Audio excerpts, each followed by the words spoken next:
আবার অনেকে কুরবানি দেয় এলাকায় ৫-১০ লাখ টাকার একটা গরু নিয়ে এসে, বিশাল বড় মোটা তাজা গরু নিয়ে এসে রাস্তার মধ্যে বাঁধে রাখে। কার কুরবানি? কয় তালুকদারের কুরবানি। কত দিয়ে কিনছেন? কয় ৫ লাখ। কয় ঠকেন নাই, জিতছেন। কেন?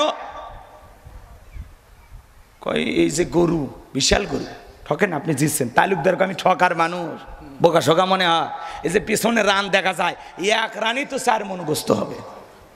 এখন কুরবানির পশু কিনে নিয়ে এসে কোথায় কি পরিমাণে গোস্ত হবে হিসাব নিকাশ করলে হবে ভাই। আবার দেখবেন অনেকে কুরবানি কয়েকজন মিলে ভাগে দেয়, ওটা আবার ডিজিটাল মিটারে মাপে, বলে কুরবানি তো আল্লাহর জন্য দিছি, এমনি একটু দেখতেছি আর কি, কথা কয় না। আর একজন আবার হিসাব করে কয় কেজি হলো, তখন বলতেছে কুরবানি তো আল্লাহর জন্য দিছি, ওটা তো কবুল হয়ে গেছে, একটু হিসাব করে দেখো কেজি প্রতি কত বললো। তখন হিসাব নিকাশ করে দেখো 525 টাকা, বাজারে 700 টাকা, বিশাল লাভ করেছি, ঠকি নাই, আমরা জিতে গেছি। এর কষাই হওয়া উচিত ছিল, কথা কয় না।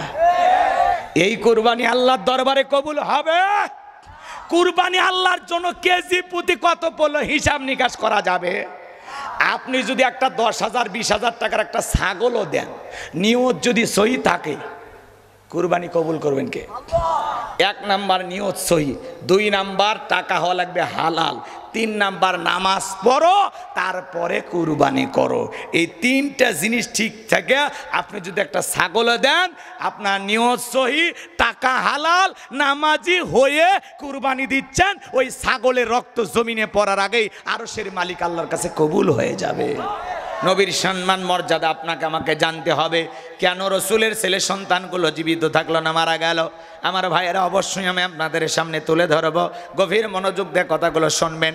একে তো সন্তান হারানোর ব্যথা, অন্যদিকে আপন মানুষদের সমালোচনা, ব্যথিত হৃদয়, অন্যদিকে সাহাবাই গ্রাম যারা ইসলাম ধর্ম গ্রহণ করে, কাফের বেঈমান তাদের উপর নির্যাতন জুলুম চালায়। হযরত বেলাল তখনও কালেমা পড়ে মুসলমান হন নাই। বিশ্বনবী দারুল আরকামে বসা, রাত্রিবেলায় হযরতে বেলাল বিশ্বনবীর দরবারে উপস্থিত হয়ে গেলেন।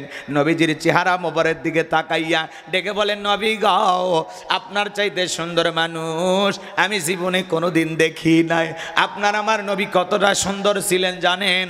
হযরতে জাবের রাদিয়াল্লাহু তাআলা আনহু বলেন, পূর্ণিমার রাত আমি রাসূলের বাড়িতে গিয়েছিলাম, সেদিন দেখেছিলাম চাঁদ উদয় হয়েছে 2টা, একটা চাঁদ আসমানে আর একটা চাঁদ জমিনে।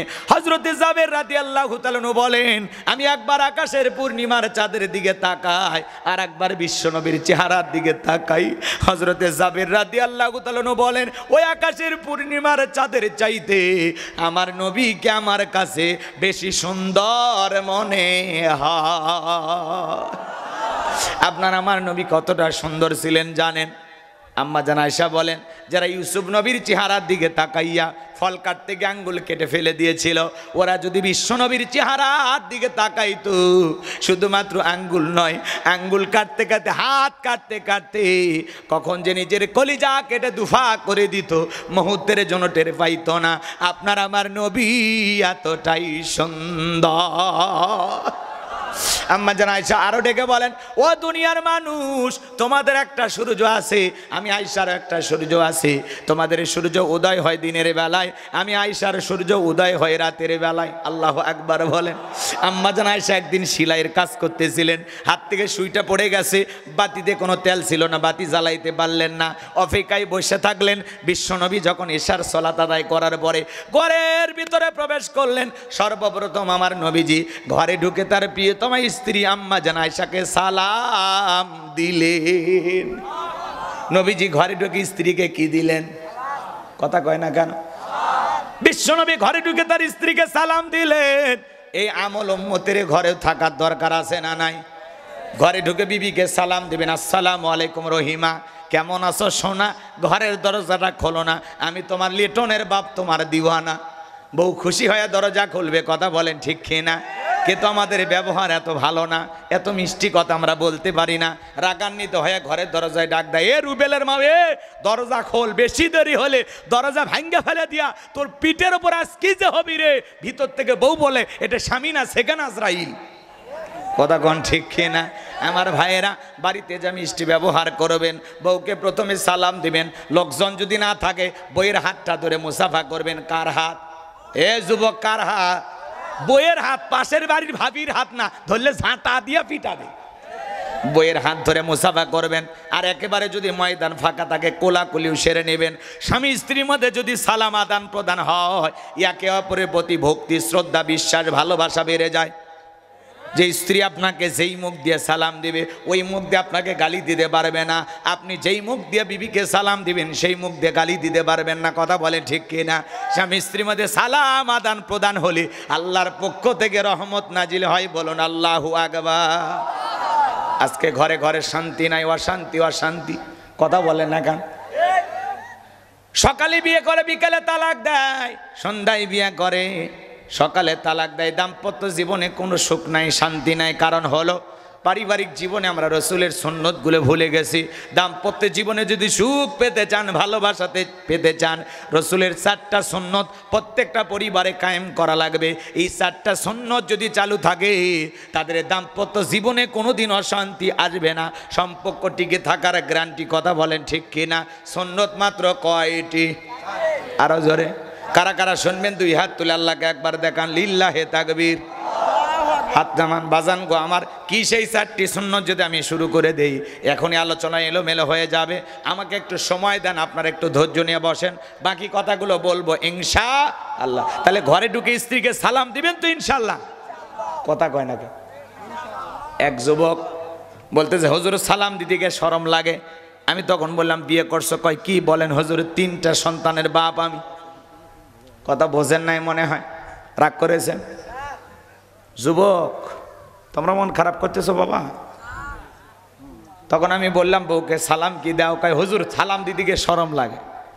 এটা বলেন তো, বউকে সালাম দিতে গিয়ে যারা বলে শরম লাগে, এটা শরম না শয়তানি? কয়েক বরে বাচ্চা হয়ে যায় শরম লাগে না, সালাম আমল করতে গিয়ে শরম লাগে। কথা বলেন না কেন? দুষ্ট ছেলে আছে না? না, বউকে সালাম দিবেন, পারবেন তো ইনশাআল্লাহ? আজকেই ঘরে যা সালাম দিবেন, আসসালামু আলাইকুম। প্রথম সালাম দিলে বউ আবার টিটকারি মারবে, বাপ রে বাপ কারে সালাম দিলা? যদি বলেন তোমারই দিলাম, বলবে কোন হুজুরের মুরিদ নিয়ে বাড়িতে ঢুকলা, সেদিনই তো মুখের গাছের কলা চুরি করলা। কথা কন ঠিক না? এজন্য বাজান গো আমার, স্বামী স্ত্রীর মধ্যে সালাম আদান প্রদান করবেন, দাম্পত্য জীবনে সুখ আর শান্তি পাবেন। কথা বলেন ঠিক না? আজকে ঘরে ঘরে অশান্তি অশান্তি, শান্তি নাই। শান্তি পেতে হলে রসুলের সুন্নতি তরিকায় পরিবার সাজাইতে হবে। কথা বলেন ঠিক না? আমার ভাইরা চলেন সামনের দিকে যায়। কষ্ট হচ্ছে বুঝি আপনাদের? নবীজির কাছে হযরত বেলাল কথা মনে আছে না নাই? রাগ করতেছেন, কেমন নবীর উম্মত আপনি আমি জানি। এ বাজান গো আমার, বিশ্বনবী যখন সালাম দিয়ে ঘরের ভিতরে প্রবেশ করলেন, আম্মা জান আয়েশা ডেকে বলেন নবীজির চেহারার আলোতে সুইটা কই পরে আছে আমি পরিষ্কার দেখতে পেয়েছি। আপনার আমার নবীর সম্মান মর্যাদা কত জানেন? এক জায়গায় যা বললাম ভাই বলেন তো আমাদের নবীর নাম কি? বলে হুজুর আব্দুল কাদের জিলানী। পীর সাহেবের নাম মুখস্থ আছে কিন্তু বিশ্ব নবীর নামটা বলতে পারে না। এরকম কপাল পরা উম্মত আছে না? না। নবীর সম্মান মর্যাদা কত জানেন? যে নবী হ্যাঁ বললে পুরো পৃথিবীবাসীর জন্য আল্লাহ পাক হালালে পরিণত করে দেয়, যে নবী না বললে পুরো পৃথিবীবাসীর জন্য আল্লাহ পাক হারামে পরিণত করে দেয়, যে নবী জমিনে পা তুললে মাওলা পাকের আরশে আজিমে পৌঁছে যায়, আসমানের চাঁদের দিকে শাকলা করলে চাঁদ 2 টুকরো হয়ে যায়, যে নবী ছাগলের স্তনে দুধ নাই ওই স্তনে যদি হাত লাগায় দেয় দুধে পরিপূর্ণ হয়ে যায়, তো যেই খাবার 2-3 জন মানুষ খাবে ওই খাবারে বিশ্বনবীর হাত লেগে গেলে শত শত মানুষ খাবার খেয়েও যেমন খাবার তেমনি থাকে। বলেন সুবহানাল্লাহ।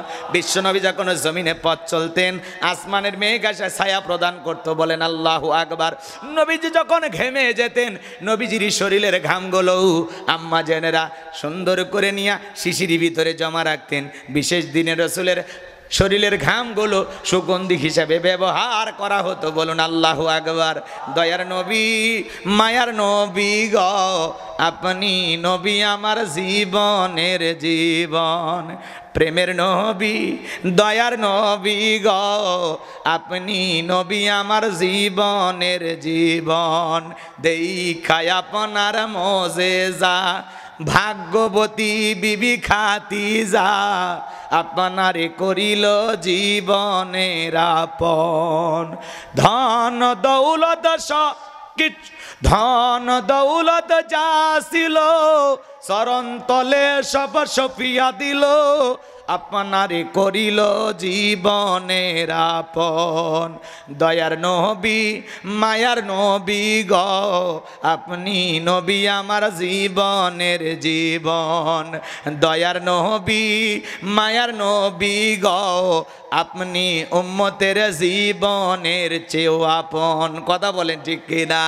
আমার ভাইয়েরা বিশ্ব নবীর কাছে হযরতে বেলাল ডেকে বলে নবী আপনি কালেমার দাওয়াত দেন ইসলামের প্রচার প্রসার করেন ও নবী আমি বেলালকে একটু কালেমা পড়ে মুসলমান বানায় দেন বিশ্ব নবী হযরত বেলালকে কালেমা পড়ে মুসলমান বানায় দিলেন লা ইলাহা ইল্লাল্লাহু মুহাম্মাদুর রাসূলুল্লাহ সাল্লাল্লাহু আলাইহি ওয়াসাল্লাম হযরতে বেলাল কালেমা পড়ে মুসলমান হয়ে গেল আমার নবী ডেকে বলে বেলাল ইসলামের অবস্থা এখন ভালো না কালেমা পড়েছো আপাতত প্রকাশ করা যাবে না আপনারাই বলেন ইসলামের অবস্থা কি সব সময় ভালো থাকে আজও তামাম পৃথিবীর দিকে তাকায় দেখেন ওই জালেমদের টার্গেট ইসলাম আর মুসলমান আজও ফিলিস্তিনের জমিনে বড় বড় হামলা চালায় ইহুদি জালেমেরা এদিকে প্রচন্ড গরম তাপদহিমা গাজার মানুষের কষ্ট পাইতেছে অন্যদিকে আবার ওদের হামলা কথা বলেন ঠিক কিনা আমার ভাইয়েরা শিশু থেকে বৃদ্ধ পর্যন্ত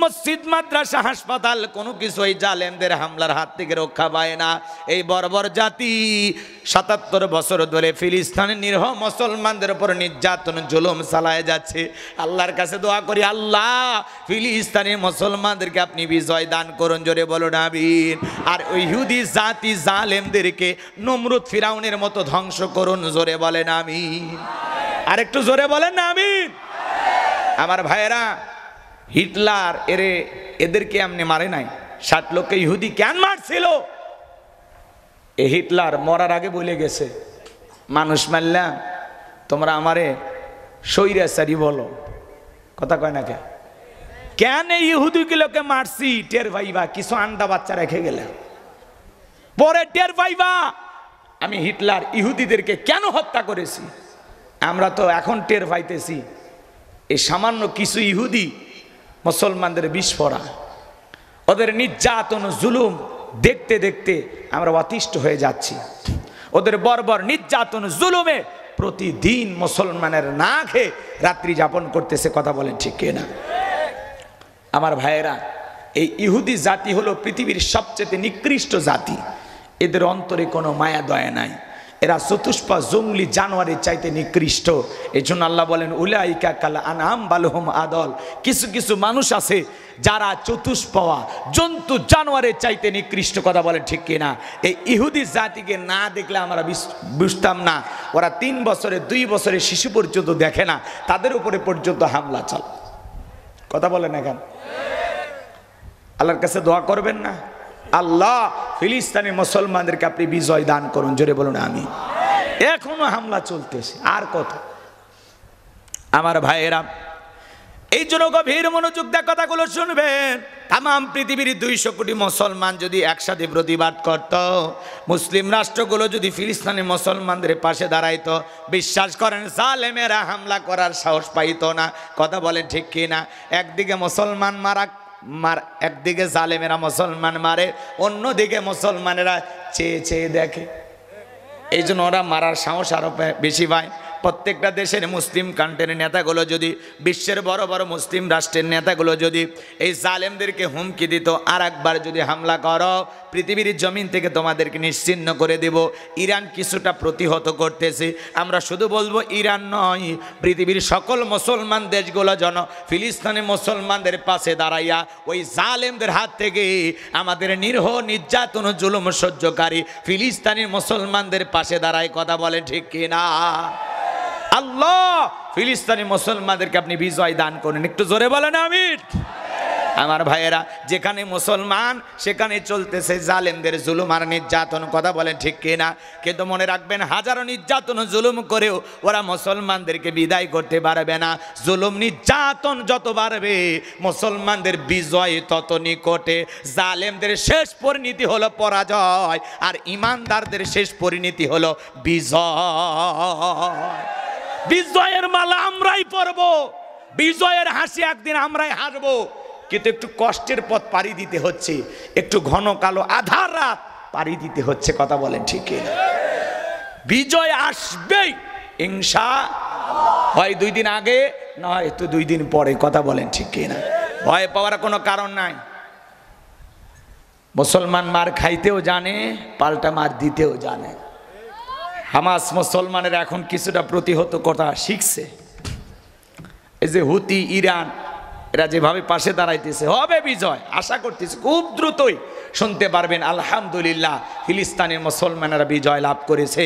আবারও বাইতুল মুকাদ্দাস মসজিদুল আকসা যেখান থেকে রাসূলের মেরাজের সূচনা শুরু হয়েছে, এটা আবারও মুসলমানদের দখলে আসবে।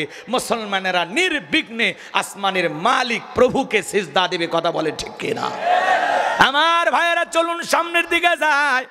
আমার নবীটাকে বলে, বেলাল কালেমা পড়ে মুসলমান হয়েছ, আপাতত প্রকাশ করা যাবে না। হজরত বেলাল ডেকে বলে, নবী আমার জীবনের কোনো দাম নাই।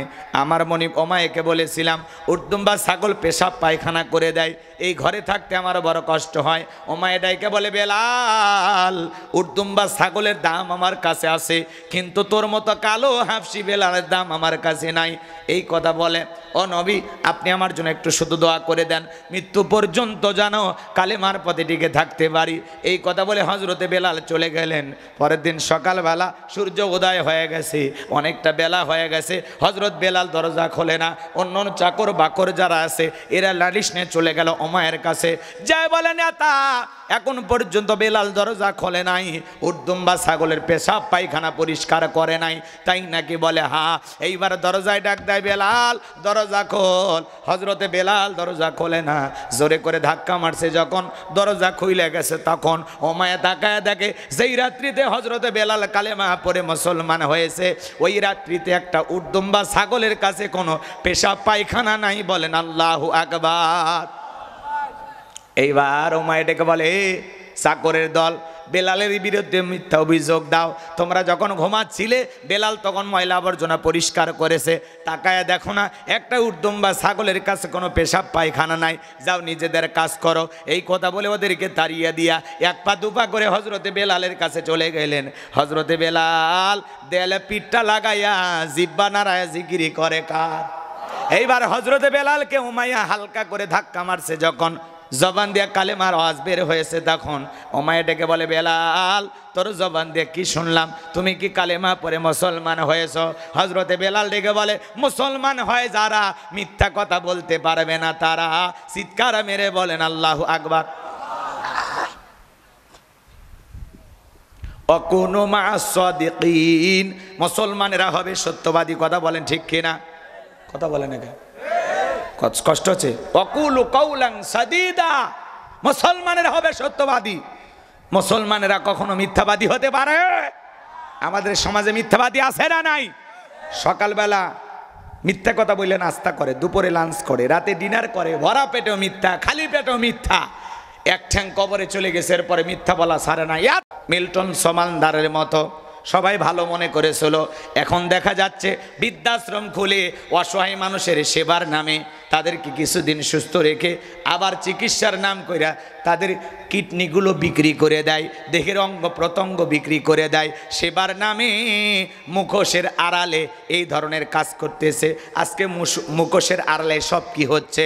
জাতির মানুষের সামনে, মিডিয়ার সামনে যখন কথাগুলো প্রচার হয়ে গেছে, মানুষ অবাক হয়ে যাচ্ছে। হারে জাকাতের টাকা মানুষ পাঠাইতো বৃদ্ধাশ্রমে, মানুষ লক্ষ লক্ষ কোটি কোটি টাকা দিয়ে সহযোগিতা করত, বিদেশ থেকে মানুষ টাকা পাঠাইতো। আমার ভাইরা, এই মিল্টন সমানদালের 1-2 নয়, প্রায় 2 কোটির মতো মানুষ ফলোয়ার। সাকিব খানের বেল নাই, সাকিব আল হাসানের বেল নাই। বাংলাদেশের সবচাইতে বড়, এখন সবচাইতে বেশি ফলোয়ার তার। ডক্টর মিজানুর রহমান আজহারি ভাইয়েরও এত ফলোয়ার নাই, তার চাইতে বেশি ফলোয়ার তার। কেন হলো?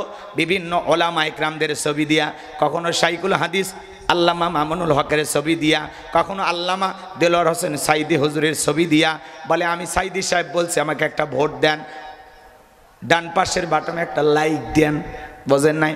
এগুলো আবার বুস্ট করতো, এগুলোর মাধ্যমে লাইক শেয়ার কমেন্টস বেশি হইতো, এরকম করতে করতে ফলোয়ার বাইরে গেছে। আবার যাদের সেবা করে, দুঃখী মানুষের উপকার করে, ওইটা আবার লাইফে সারে প্রচার করে। আমরা দেখে মন থেকে দোয়া করেছিলাম, আল্লাহ তোমার এই গোলামের হায়াত বাড়া দাও, এই মানুষটা বড় ভালো। এখন দেখতেছি বৃদ্ধাশ্রমের নামে অসহায় মানুষের কিডনিগুলো বিক্রি করে দিচ্ছে, অসহায় মানুষের সেবার নামে মুখোশের আড়ালে এসব হচ্ছে কি মিডিয়াতে প্রচার হয়ে মানুষ এখন সিসি করতেছে। আরে আল্লাহর বান্দায় কেমনটা করেছে, বৃদ্ধ মানুষের কিডনি যদি বিক্রি করে, দেহের অঙ্গ প্রত্যঙ্গগুলো যদি বিক্রি করে, এটা কি মেনে নেওয়া যায়? জোরে বলেন মেনে নেওয়া যায়? এটা সেবার নামে ডাকাতি, কথা বলেন ঠিক কি না? অসহায় মানুষদেরকে তুলে নিয়ে যায়, একটু সেবা করে, মানুষ ভালো বলতেছিল, এটার সুনাম সুখ্যাতি ছড়িয়ে পড়েছিল। এখন আবার দেখা যাচ্ছে এটা আসলেই সে ব্যক্তিটা দোষী কিনা, এটা একটা সঠিক তদন্ত করে সঠিক রিপোর্ট বের করে জাতির সামনে প্রকাশ করা দরকার, কথা বলে ঠিক কিনা? তবে মিডিয়াতে শুনতেছি যে সমস্ত মানুষগুলো মারা যাইতো, পাশের মসজিদের ইমাম সাহেব তার গোসল করায় দিত, সে বলতো আমি লক্ষ্য করেছি প্রত্যেকটা লাশের কিডনির এই সাইডে সেলাই করা, কেটে সেলাই করেছে, এটা বোঝা যায়। তো আমি 2-4টা এরকম হইতে হইতে জিজ্ঞাসা করেছিলাম। তখন আমি যখন জিজ্ঞাসা করেছি, তখন আর লাশ এই মসজিদে দাফন কাফন বা ধোয়ানোর জন্য আর নিয়ে আসে না, এটা এখন অন্য জায়গায় অন্য মানুষকে দায়িত্ব দিয়েছে। মাঝে মাঝে দেখা যায় একদিনে 4-5 জন মানুষও মারা যায়। এই যে সমাজের অস্থিরতা, আবার শোনা যাচ্ছে সেখানে টর্চার সেল আছে যেখানে মানুষকে, বৃদ্ধা মানুষকে পিটাইতো, আঘাত করতো। তো এগুলো কেন ভাই? আমরা বলতে চাই যারা সেবা করতে চাও সত্যি সেবা করো, সত্যি মানুষের পাশে দাঁড়িয়ে আসো, দুঃখী মানুষের পাশে দাঁড়াও, কিন্তু সেবার আড়লে যেন কোনো ভণ্ডামি না হয়, নোংরামি না হয়, মানুষকে যেন কষ্ট না দেওয়া হয়, মানুষের অঙ্গ প্রত্যঙ্গ বিক্রি যেন না করা হয়। বৃদ্ধ মানুষগুলোর যদি দেহের অঙ্গ প্রত্যঙ্গ বিক্রি করে দেওয়া হয়, এটা বিশাল বড় প্রতারণা, কথা বলে ঠিক কিনা? এই ঘটনা যদি সত্যি ঘটে থাকে, আমরা এর বিচার দাবি করতেছি, এর তীব্র নিন্দা এবং ঘৃণা আমরা প্রতিবাদ জানাচ্ছি, কথা বলে ঠিক কিনা? আমার ভাইয়েরা, কষ্ট হচ্ছে আপনাদের। তাহলে বৃদ্ধাশ্রমে খুইলা মুখোশের আড়ালে সব হচ্ছে কি জাতির মানুষকে দেখার দরকার আছে না নাই? এজন্য মাঝে মাঝে এগুলোতে যে খোঁজ খবর নেবেন। দুঃখ লাগে বাজান গো আমার, কোটিপতি শিল্পপতি যারা, তাদের বৃদ্ধাশ্রমে মা বাবাকে পাওয়া যায়, কোনো গরিব দুঃখী অসহায় এদের মা বাবাকে পাওয়া যায় না, রিক্সা চালক ভ্যান চালকের মা বাবাকে পাওয়া যায় না, কোনো আলেম হাফেজের মা বাবাকে পাওয়া যায় না, কথা বলেন ঠিক কি না? এই সমাজের সবচাইতে বেশি শিক্ষিত লোক, টাকাওয়ালা লোক, তাদের মা বাবাই বৃদ্ধাশ্রমে, তারা শেষ বয়সে মা বাবাকে বোঝা মনে করে, এই কথা বলে দূর দূর করে তাড়িয়ে দেয়। ওলামা একরাম জানতে পারে এই মসজিদের ইমাম সাহেব উনি কোনোদিন তার মা বাবার সাথে বেয়াদবি করবে না, কারণ আল্লাহ রাব্বুল আলামিন করেছেন কোরআনে ঘোষণা, ওয়াকাদা রাব্বুকা আল্লা তা'বুদু ইল্লা ইয়্যাহু ওয়া বিল ওয়ালিদাইনি ইহসানা। আমার আল্লাহ ডেকে বলে আমার ইবাদত করো, আমার গোলামি করো, আমার ইবাদতের সাথে আর কাউকে শরিক করো না। আমার ইবাদতের পর তোমাদের দায়িত্ব হলো মাতা পিতার খেদমত করা, তাদের সাথে উত্তম আচরণ করা, ভালো ব্যবহার করা। খবরদার যুবক রে, মা বাবার মনে কষ্ট দিও না। পিতামাতা খুশি, আরশের মালিক খুশি, পিতামাতা বেজার, আরশের মালিক আল্লাহ বেজার। এজন্য বিশ্বনবী বলেছেন হুমা জান্নাতুকা ওয়া নারুকা, তোমার পিতামাতাই তোমার বেহেশত, তোমার পিতামাতাই তোমার দোজক। হে যুবক, সুন্দরী বউ পাইয়া মার কথা ভুলে যাও না, বাবার কথা ভুলে যায় না, মা বাবার মনে কষ্ট দিও না। বইয়ের ভালোবাসা বইয়ের কাছে, মায়ের ভালোবাসা মায়ের কাছে, বাবার ভালোবাসা বাবার কাছে। কাউকে বেশি প্রাধান্য দিকে কারো প্রতি অবহেলা করা যাবে না, কথা বলেন ঠিক কিনা? যুবক রে, যারা রাগান্বিত হয়ে মা বাবাকে বাড়ি থেকে তাড়ায় দেয়, যাদের মা বাবা বৃদ্ধাশ্রমে পাঠায়া দিয়েছে, এরা মা বাবাকে বৃদ্ধাশ্রমে পাঠায়া দেয় নাই, মা বাবাকে তাড়ায় দেয় নাই, নিজের ভাগ্য থেকে জান্নাতকে তাড়িয়ে দিয়েছে, নিজের ভাগ্য থেকে জান্নাতকে আলাদা করেছে, কথা বলেন ঠিক কিনা?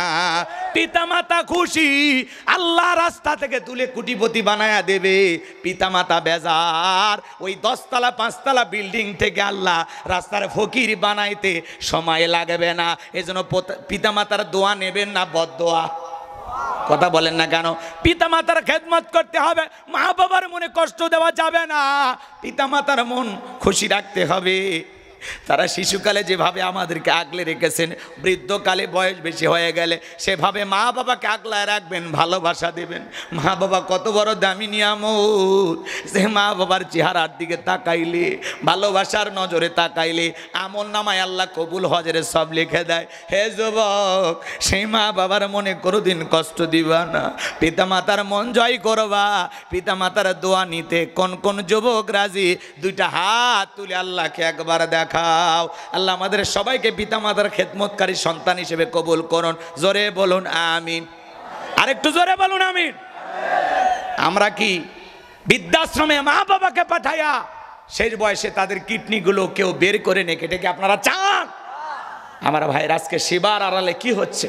বৃদ্ধাশ্রমে অসহায় মানুষকে সহযোগিতার নামে কি ধরনের একটা প্রতারণার ফাঁদ পাতা হয়েছে চিন্তা করা যায়। কোটি কোটি টাকা হাতিয়ে নিচ্ছে, আবার বৃদ্ধ মানুষগুলো কিডনি বিক্রি করতেছে, অঙ্গ প্রত্যঙ্গ বিক্রি করে দিচ্ছে। এটা সেবার নামে জাতিকে ধোঁকা দেওয়া হচ্ছে। কথা বলে ঠিক কিনা? এদের বিচার হওয়া উচিত। আর যদি ঘটনা সত্য না হয় তাহলে যারা মিডিয়াতে এটা অপপ্রচার করতেছে তাদেরও বিচার হওয়া উচিত। কথা কয় না কেন? কিন্তু আমরা ভিডিও ফুটেজ যা দেখতেছি তাতে বোঝা যাচ্ছে অবস্থা খুব খারাপ। কথা বলেন ঠিক কিনা? আমার ভাইয়ের, আমরা চাই যে সেবার অন্তর আড়ালে, মুখোশের আড়ালে আসলে কি হচ্ছে এটা যেন জাতির মানুষ একদিন জানতে পারে। কথা বলেন ঠিক কিনা? কষ্ট হচ্ছে আপনাদের? কষ্ট হচ্ছে ভাই? বিপদ কষ্ট পাচ্ছেন আপনারা? মন খারাপ করিয়া না যান, আমরা দোয়া করি এরকম যারা সেবামূলক প্রতিষ্ঠান খোলে, বৃদ্ধাশ্রম, অনাথ আশ্রম, এতিমখানা। আমরা একটা মাদ্রাসা বানাইছি আলহামদুলিল্লাহ। কথা বোঝেন নাই? এখানে এতিম বাচ্চার আছে, গরিব বাচ্চার আছে, প্রায় 60 জনের মতো ছাত্র। একটু দোয়া করবেন। 2-2.5 লাখ টাকা মাসে যা পারি খরচ করে দিই। নিজের চাইতে ওদেরকে আমি ভালো খাওয়ানোর চেষ্টা করি। এটা ধোঁকা না, এটা প্রতারণা, এটা ভালোবাসার জায়গা থেকে করি। কথা কি বুঝতে পারছেন? আল্লাহর কাছে দোয়া করবেন। মাদ্রাসার পাশাপাশি একটা মসজিদ বানাবো, একটা গণকবরস্থান বানাবো। আল্লাহ যেন তার এই গোলামের স্বপ্নগুলো পূরণ করে দেন। জোরে বলেন আমিন। আরেকটু জোরে বলেন আমিন। ভালো কাজ করে মারা যেতে চায়, ভালো কিছু করে যেতে চায়। হঠাৎ একদিন শুনবেন গোলাম রব্বানী আর বেঁচে নাই। সেদিন কিছু না করতে পারলে একটু দুহাত তুলে মালিকের কাছে দোয়া করেন, একটু দিল থেকে দোয়া করবেন। আল্লাহ, তোমার এক গোলাম ছিল, কোরআনের কথা বলতো, বিদায় নিয়েছে। আল্লাহ তার জীবনের ত্রুটিগুলো মাফ করিয়ে দিয়া আল্লাহ তোমার গোলামকে তুমি জান্নাতের উচ্চ মাকাম দান করো। দোয়া করবেন না? বলেন একটু দোয়া করবেন না? আল্লাহ যেন জান্নাতের ফয়সালা করে দেন। জোরে বলেন আমিন। আমি আপনাদের জন্য দোয়া করি, আল্লাহ যেন আপনাদের জীবনের ত্রুটিগুলো মাফ করে দিয়া জান্নাতের ফয়সালা করে দেন। জোরে বলেন আমিন। একে অপরের জন্য দোয়া ছাড়া আর কি বা করার? কথা বলেন ঠিক কিনা? কষ্ট হচ্ছে আপনাদের? এত দূর থেকে জানা যায় অংশগ্রহণ করতে পারবেন না, সেই সুযোগ হবে কিনা জানি না। এই জন্য দিল থেকে দোয়া করে দেবেন। আল্লাহ, গোলাম রব্বানী নামে কোরআনের একটা পাখি ছিল, মারা গেছে। তোমার গোলামের জন্য দোয়া করি আল্লাহ, তোমার গোলামের জীবনের ত্রুটিগুলো মাফ করে দিয়া আল্লাহ তোমার গোলামের কবরকে তুমি জান্নাতের বাগান বানায়া দিও। জোরে বলেন আমিন। নিঃশ্বাসের কোনো বিশ্বাস নাই, হঠাৎ করে মারা যাব, এটাই জীবনের শেষ মাহফিল হতে পারে। আর কোনোদিন কোরআনের ময়দানে কথা বলার ভাগ্য নাও হতে পারে। হে বাজান, কত মানুষ কত বিপদগ্রস্ত। কথা বলেন ঠিক কিনা? আমরা কিন্তু এক পা ভিতরে আর এক পা বাহিরে নিয়ে ঘুরতেছি। কথা কন ঠিক কিনা? কারা কখন ভাগ্যে বিপদ চাপে আমরা কেউ জানি না।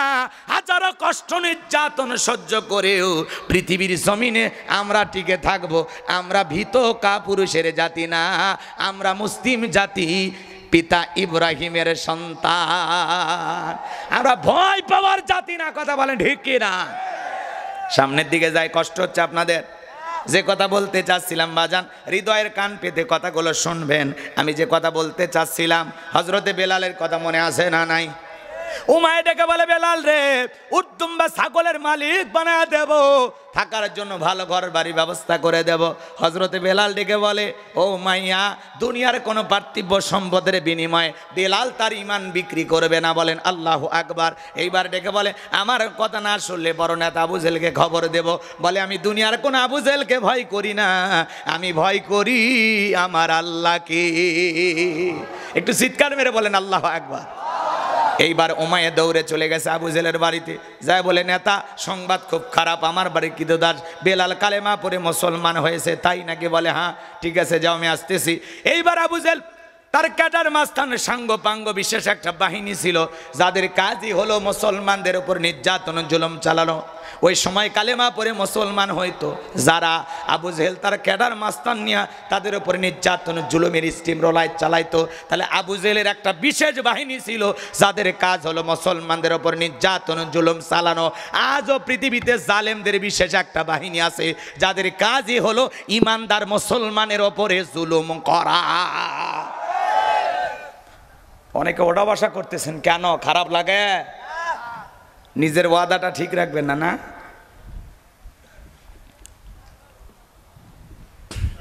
আর যদি বলেন হুজুর দোয়া করেন, আমি সাথে সাথে দোয়া করে দিচ্ছি। কষ্ট হচ্ছে আপনাদের?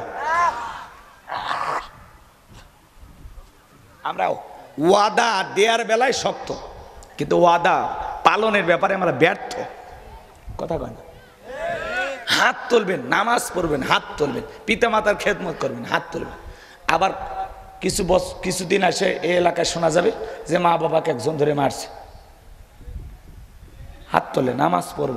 এতগুলো মানুষ যদি নামাজি হয়, মসজিদে জায়গা হয়? নিজেদের ওয়াদা দেওয়ার আগে একটু চিন্তা করবেন যে আসলে আপনার পক্ষে ওয়াদাটা রাখা ঠিক পারবেন কিনা, এই প্রতিশ্রুতি আপনি রাখতে পারবেন কিনা। ওয়াদা ভঙ্গ করা মুনাফিকের লক্ষণ। কথা বোঝেন না তো? খালি হাত তোলেন আর ওয়াদা দেন, বুঝে শুনে হাত তুলবেন। যে ওয়াদা রাখতে পারবেন হাত তুলবেন, ওয়াদা রাখতে পারবেন না, হাত তোলার কোনো দরকার নাই। ছেলেকে যৌতুক নিয়ে বিয়ে দেবেন না, হাত তোলেন।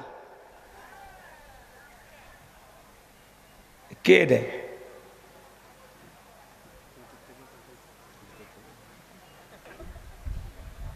আপনাদেরকে কি বুঝাচ্ছি আমি এতক্ষণ?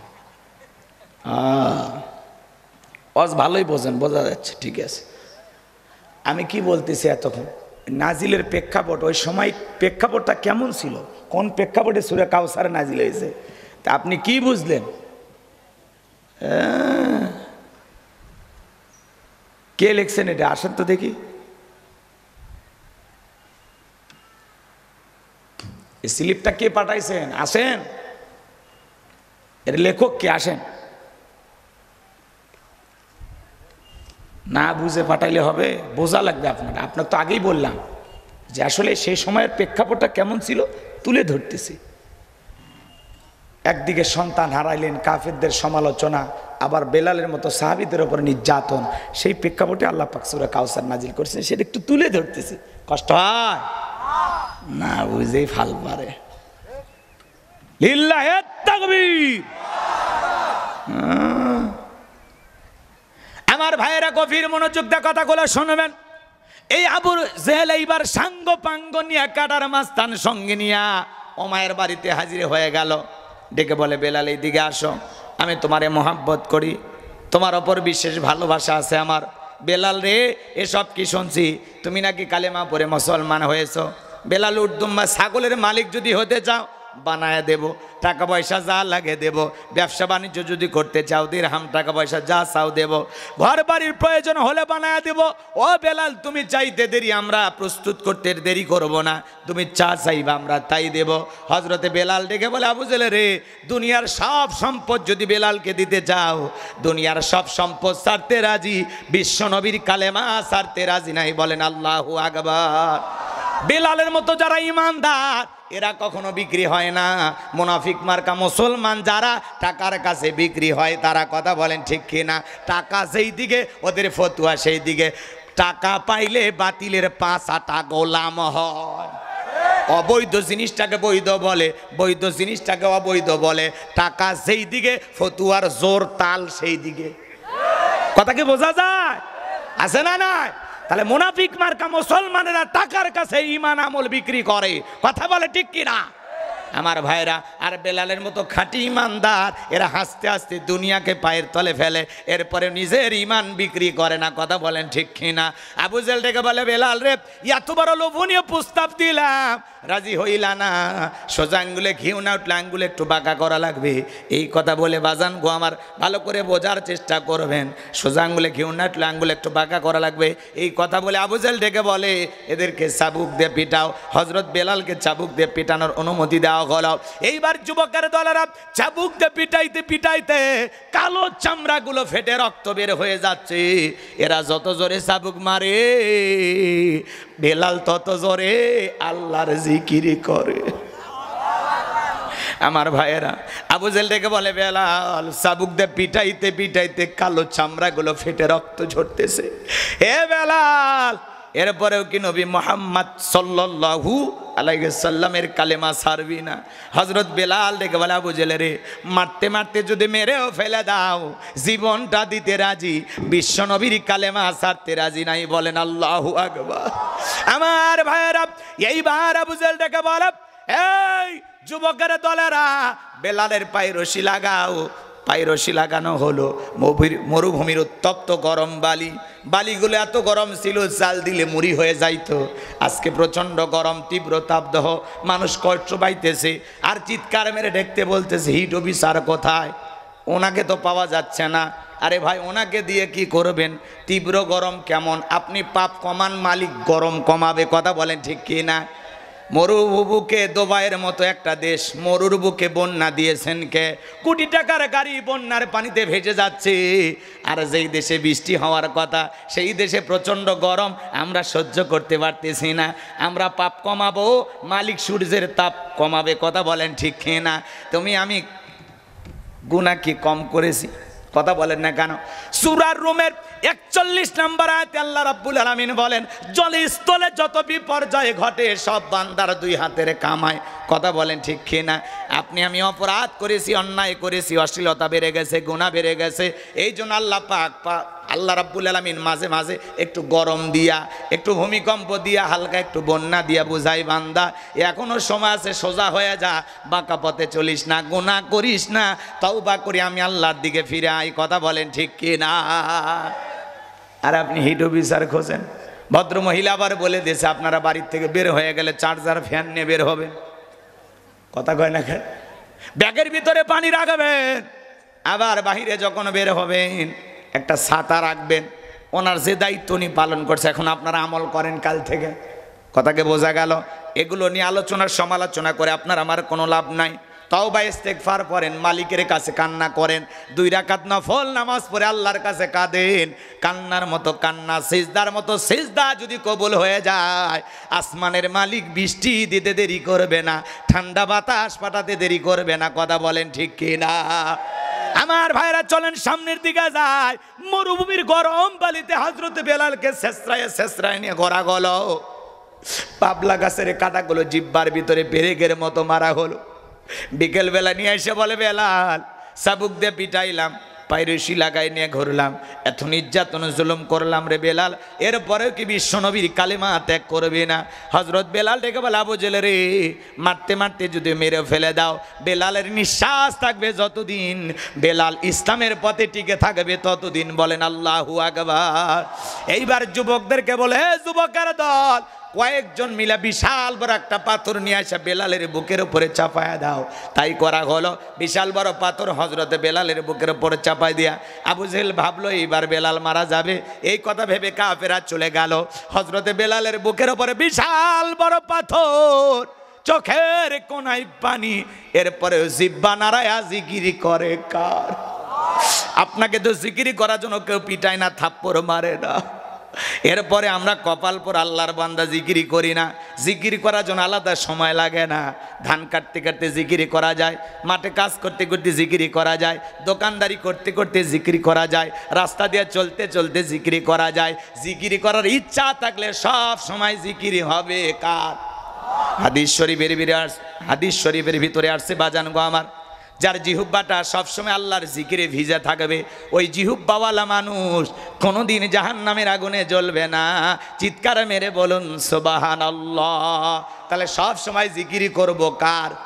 আযকুরুনি আযকুরুকুম ওয়াশকুরুলি ওয়ালা তাকফুরুন। বান্দারে, তোমরা আমি আল্লাহকে স্মরণ করো, আমি আল্লাহ তোমাদেরকে স্মরণ করব। তাহলে সব সময় জবান দিয়ে জিকিরি করব কার? হযরত বেলাল জিকির করতেছে আর মার খাইতেছে। আপনাকে তো জিকির করার জন্য কেউ পিটায় না, তাহলে কেন জিকির করেন না? কেন আল্লাহর নামটা মুখে আনেন না? আল্লাহ যেন আমাদের সবাইকে জিকিরকারী বান্দা হিসেবে কবুল করেন। একটু জোরে বলেন আমিন। আমার ভাইয়েরা, বিশাল বড় পাথর, চোখের কোনায় পানি না ডেকে বলে, আল্লাহ তুমি তো সেই আল্লাহ, ইব্রাহিমের জন্য যদি নমরুদের আগুনকে ফুলের বাগান বানাই দিতে পারো, আল্লাহ তুমি কি পারো না বেলালের বুকের পাথরটাকে তুলার মতো নরম বানায় দিতে? বুকে পাথর থাকার কারণে তোমার মতো মালিকের জিকিরি করতে বড় কষ্ট হয়।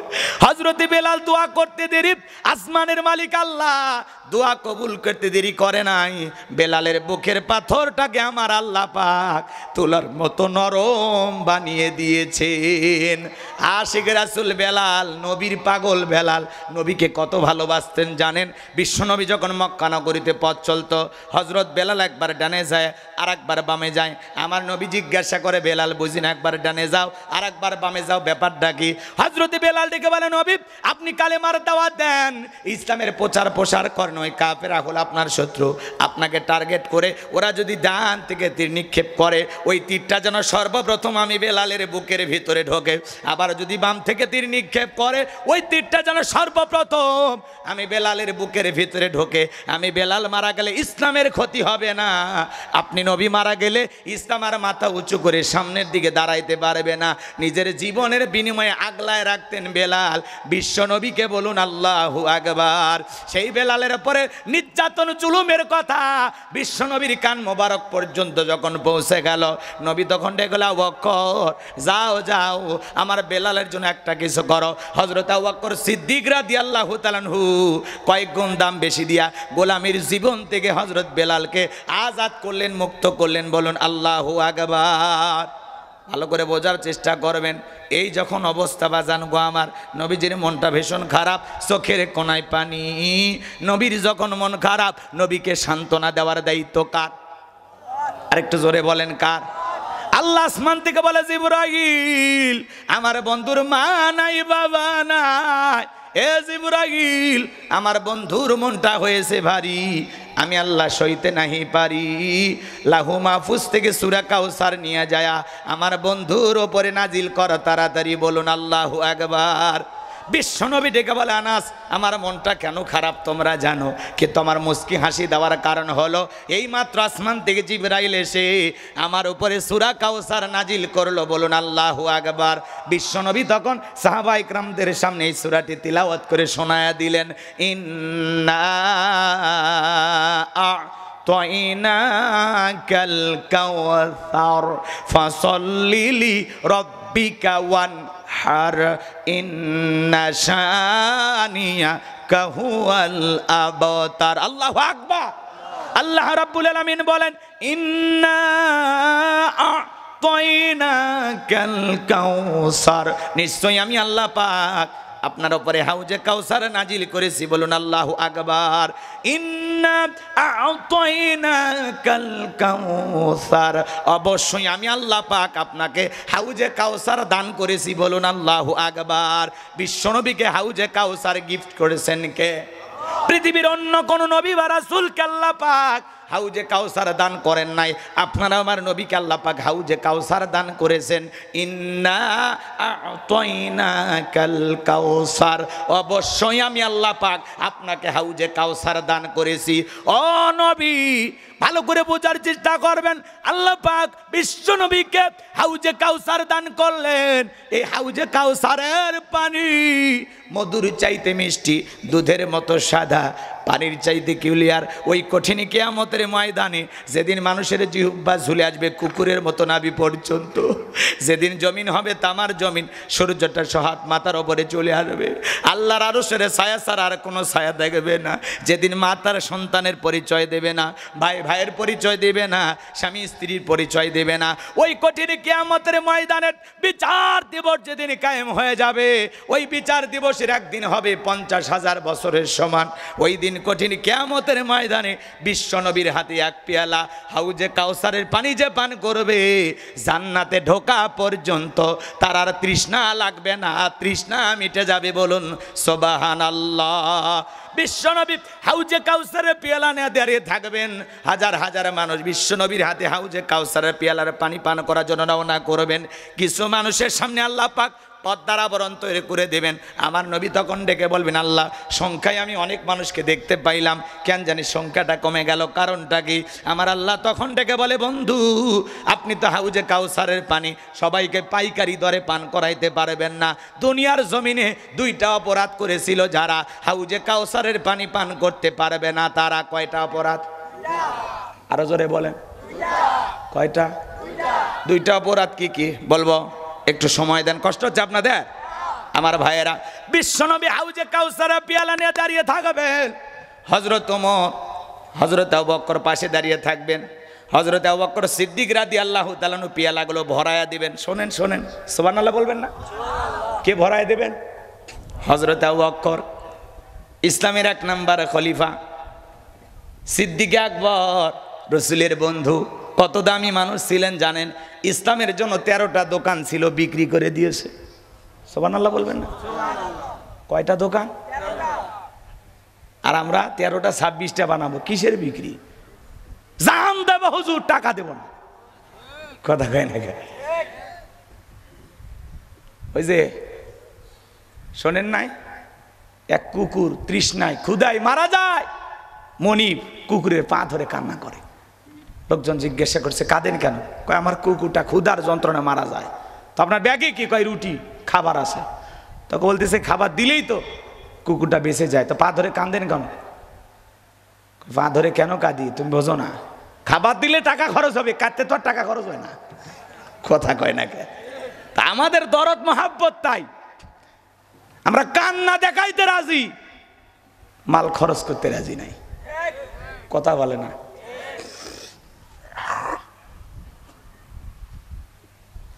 আমার ভাইয়েরা গভীর মনোযোগ দিয়ে শুনবেন। হযরত আবু বকর সিদ্দিক রাদিয়াল্লাহু তাআলা আনহু হাউজে কাউসারের পেয়ালার পানিগুলো ভরায়া দিবেন। মাঝখানে দাঁড়িয়ে থাকবেন হযরত ওমর, বিশ্বনবীর হাতে দেবেন। আর নবী তার আদরের উম্মতদেরকে খুঁজে খুঁজে হাউজে কাউসারের পানির পেয়ালা পান করাবেন। রসুলকে দেখাও হবে, হাউজে কাউসারের পেয়ালার পানিও পান করা হবে। এমন দৃশ্যের মুখোমুখি কারা হতে চান? দুইটা হাত তুলে মালিককে একবার দেখান। আল্লাহ আমাদের সবাইকে রসুলের হাতে এক পেয়ালা হাউজে কাউসারের পানি পান করার সৌভাগ্য দান করুন। জোরে বলুন আমিন।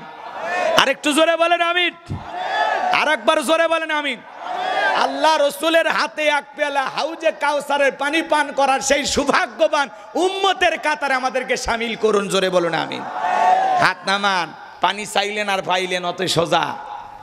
রসুলের হাতের হাউজে কাউসারের পেয়ালার পানি পান করলে জান্নাতে ঢোকা পর্যন্ত আর তৃষ্ণাই লাগবে না। এ পর্যন্ত পৌঁছাইতে গেলে আপনাকে যে একটু কষ্ট করা লাগবে। আমি মুসাফির মানুষ, এলাকায় আসলাম, একটা ছেলেকে বললাম, বাবা কিছু চকলেট দিলাম, দিয়ে বললাম, বাবা আমার 1 বদনা পানি এনে দাও, আমি একটু উজু বানাবো। চকলেট পাইয়া ছেলেটা মারছে দৌড়। মাঝপথে আসার খাইয়ে পুড়ে গেছে, হাঁটু ছিলে গেছে, রক্ত বের হয়েছে। চকলেট থাকার কারণে উঠে দাঁড়াইছে, ব্যথা ভুলে গেছে। বদনা ভরিয়ে পানি নিয়ে আমার সামনে হাজির। আমি তখন বললাম, বাবা এই পানিটা আনতে তোমার কষ্ট হয়েছে, মাঝপথে আসার খাইয়ে পড়ে গেছো, ব্যথা পাইছো, রক্ত মনে হয় বের হয়েছে।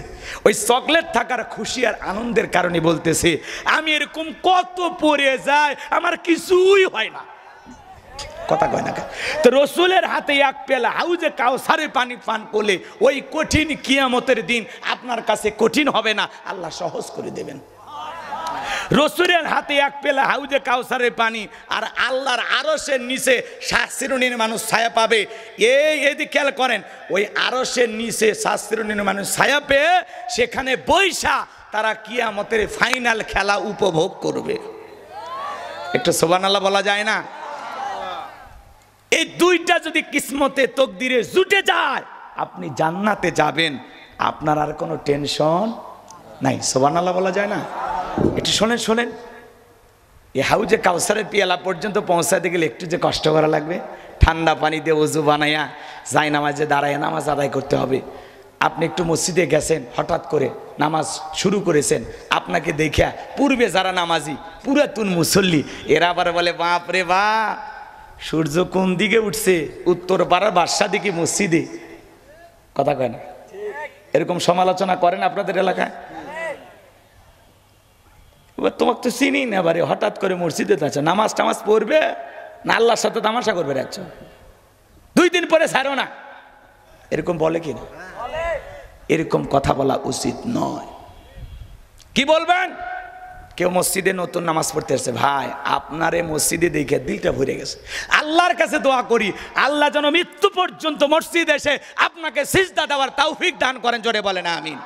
আমরা দোয়া না করে ঠাট্টা বিদ্রুপ করি, হাসি তামাশা করি, সমালোচনা করি, এগুলো করে আমরা মজা নেই। দেখি তোর নামাজ কয়দিন থাকে, ওই তো মসজিদে দারোয়ান, কে ঢোকে কে বের হয় তত্ত্ব ওনার কাছে থাকে। এরকম লোক আছে না? নাই? খবরদার বেয়াদবি করবেন না।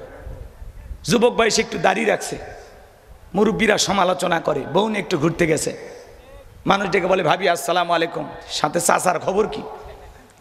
বাড়িতে এসে বউ রাগান্বিত হয়, তোমার সাথে বাইরে যাওয়া যায় না, আমার এটাকে ভাবি আর তোমার এটাকে চাচা।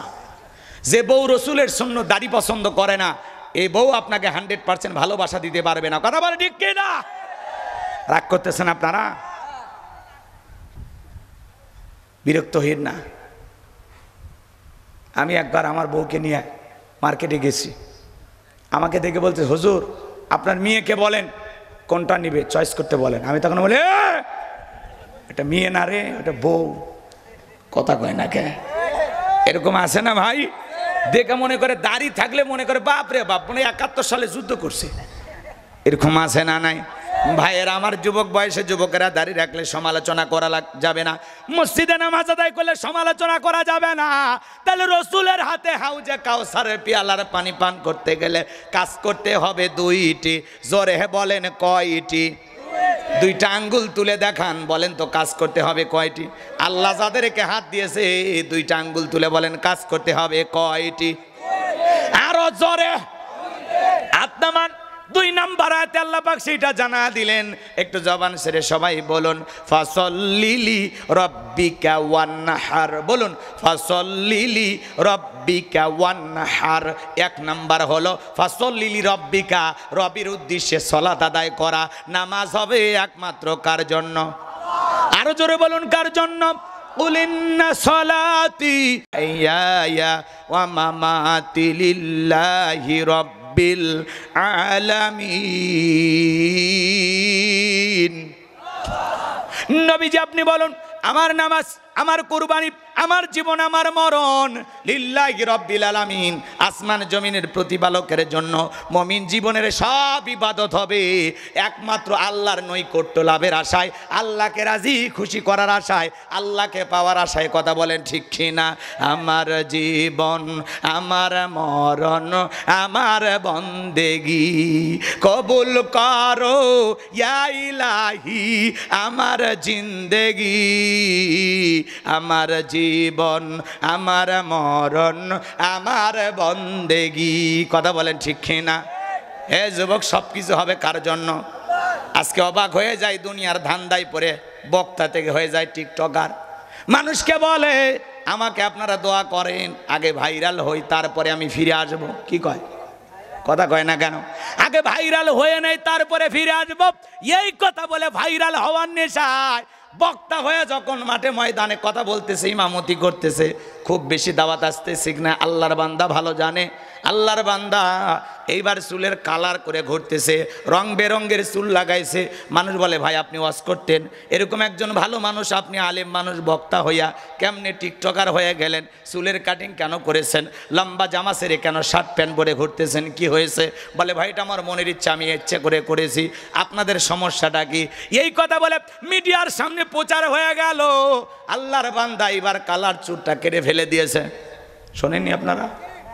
ওমর ফারুক আল আজমি নাম, আমাদেরই দিনী ভাই, একজন আলেম যদি এরকম করে দেখে আসলে কষ্ট লাগে। আমার ভাইয়ের এই আল্লাহর বান্দা ফিরে এসেছে, সে দেখলাম গত কয়েকদিন আগে চুল কাটা একেবারে ক্লিয়ার হয়ে গেছে। চুল কাটার সময় কান্নাকাটি করতেছে আর বলতেছে আরে আগে মানুষ দেখে সালাম দিত, আমি যখন এরকম টিকটকার হয়ে গেছি মানুষ তখন সালাম দেয় না, মোবাইলে হুমকি দেয়। কথা বোঝেন নাই? আল্লাহ সম্মান দেওয়ার মালিক। কথা বলেন ঠিক কিনা? অত ইজ্জু মাং তাসা অত জিল্লু মাং তাসা, সম্মান দেওয়ার মালিক কে? আরো যারা বলেন কে? আল্লাহ যদি তোমারে সম্মানিত করে, আল্লাহ যদি তোমারে মোহাব্বত করে ভালোবেসে চুলটা টেনে আসমানের দিকে ধরে, তামাম দুনিয়ার মানুষ পা ধরে তোমারে নিচে নামাইতে পারবে না। সম্মান দেওয়ার একমাত্র মালিক কে? কিন্তু মনে রাখবেন, যারাই বড় হয় তাদের সমালোচনা বেশি হয়। কথা কোন ঠিক কি না? সামনের দিকে যাই বাজান গো আমার আল্লাহর বান্দা ওমর ফারুক নামের এই ভাই চুল কেটে আবারও টুপি পরে বলে আমি ভাই ভালো হয়ে গেলাম। এখন অনেকে বলতেছেন এগুলো সব করেছেন ভাইরাল হওয়ার নিশায়।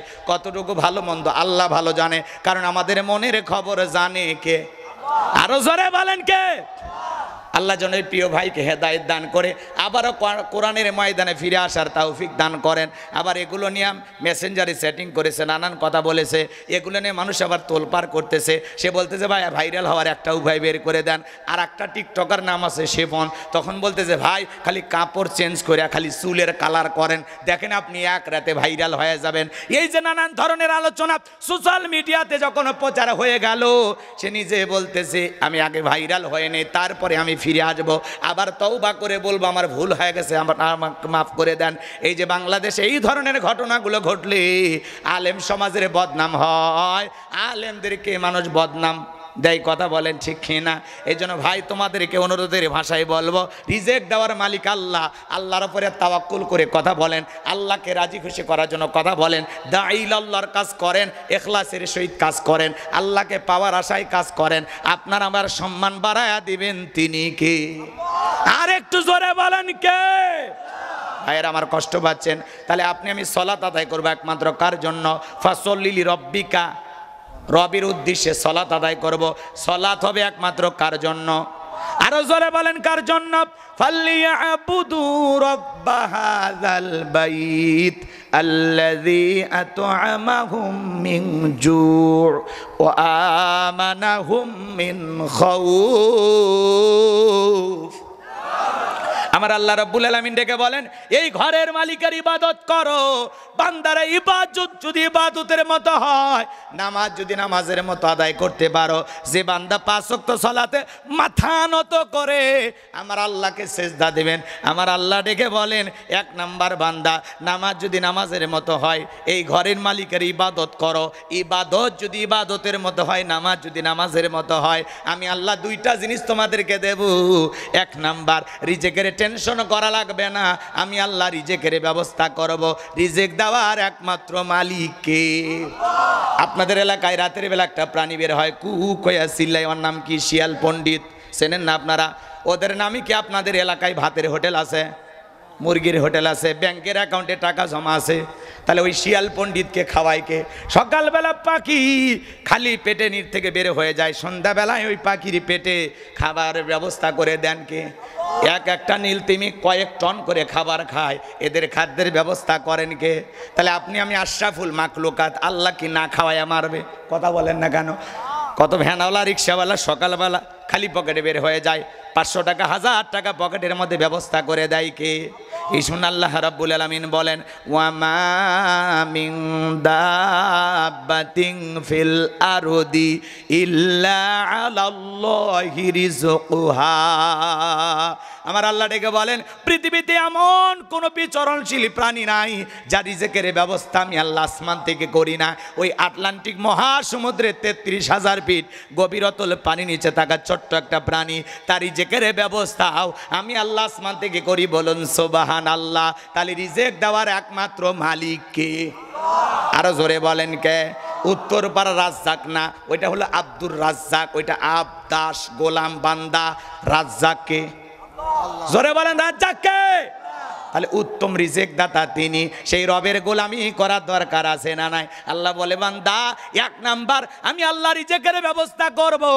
2 নাম্বার বান্দা জীবনে কোনো ভয় থাকবে না, সকল ভয় থেকে আমি আল্লাহ নিরাপত্তা দেব। বর্তমানে আপনার আমার জানমালের ভয় আছে না নাই? আপনি বিকাশের দোকানদার, কুষ্টিয়া শহর থেকে আপনার এই গ্রাম মনোহরপুর গ্রামে আসবেন, মনে মনে ভাবতেছেন আল্লাহ এই টাকা 2 লাখ নিয়ে রাতের 2টার দিকে রওনা করলাম, টাকা নিয়ে বাড়ি পর্যন্ত পৌঁছাইতে পারবো নাকি ছিনতাইকারীর কবলে পড়ে টাকা যান 2টাই হারাবো? ভয় আছে না নাই? আজকে পথে ঘাটে ছিনতাই চুরি দুর্নীতি আছে না নাই? মানুষের জানমালের কোনো নিরাপত্তা নাই। এলাকায় বিভিন্ন জায়গায় তৈরি হয়ে গেছে কিশোর গ্যাং। কথা কন ঠিক কিনা? এই কিশোর গ্যাংয়ের খপ্পরে পড়ে হাজার হাজার ছোট ছোট তরুণ কিশোরেরা নষ্ট হয়ে যাচ্ছে, ছোট ছোট বাচ্চাদের হাতে দেশীয় অস্ত্র। কথা বলেন ঠিক কিনা? আজকে সমাজ যাচ্ছে কোন দিকে? ছেলেদেরকে ভালো হওয়ার কথাও বলা যায় না। এক চায়ের দোকানদার বলে, তোমরা কেন চাকা নিয়ে ঘোরাঘুরি করো? এই দেশীয় অস্ত্র নিয়ে, চাকু ছুরি নিয়ে কেন ঘোরাঘুরি করো? পরে দোকানদার এই কথা বলার কারণে দোকানদারকে হত্যা করেছে। আজকে সমাজে মানুষকে ভালো বলাও যায় না, বললেই বিপদ আছে না নাই? কথা বলেন না কেন? রাগ করতেছেন আপনারা? মানুষের জানমালের কোনো নিরাপত্তা নাই। মেয়েটা কলেজে গেল, একা একা ফিরবে নাকি জামাই সাথে নিয়ে ফিরবে? ভয় আছে না নাই? কথা বলেন না কেন? মেয়েটা স্কুলে গেল, ভালোভাবে ফিরবে নাকি কারো লালসার শিকার হবে? ভয় আছে না নাই? পথে ঘাটে ধর্ষণের খবর আছে না নাই? ধান খেতে ধর্ষণ, পাট খেতে ধর্ষণ, ভুট্টার খেতে ধর্ষণ, ট্রেনে ধর্ষণ, বাসে ধর্ষণ, সিএনজিতে ধর্ষণ, স্বামীর কাছ থেকে নিয়ে যায় পড়তেছে গণধর্ষণ।